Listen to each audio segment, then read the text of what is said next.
I had an affair at 40. What kind of other woman is truly dangerous today? I want to share a real story with you. Most people who ask me for advice are women. But one time, a man came to me and honestly said, "I'm having an affair." He thought I, as a relationship writer, wouldn't just get angry and call him a bad man like others might. And it's true, I'm more interested in understanding why people do what they do, not just blaming them. He told me he married his wife through a family arrangement. They weren't young anymore.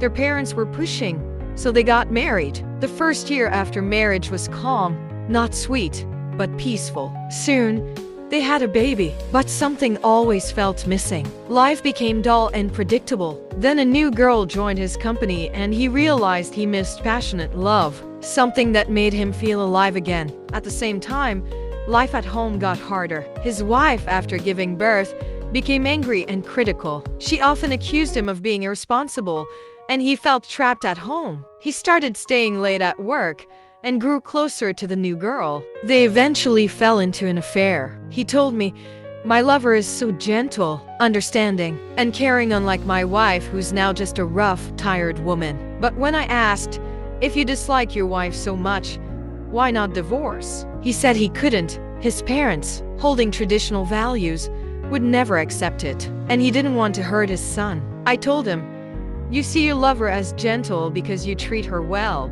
If you treated her the way you treat your wife now, she might not seem so wonderful either. Passion doesn't last forever." 2 years later, if he couldn't marry her, would she still be that sweet? He didn't believe me. Half a year passed, and he came back upset. His lover was pressuring him to divorce. She even promised to treat his child well. He tried hinting to his parents about divorce, but they reacted angrily, threatening drastic actions. Scared, he gave up the idea. But his lover grew angry, felt lied to, and started arguing all the time. Now, he felt stuck. The lover didn't seem so gentle anymore. His wife didn't seem so terrible either. He finally realized his lover didn't love him as much as he thought. And honestly, he didn't love her as much either. He asked me if there was a perfect solution. Sadly, in most cases like this, there isn't.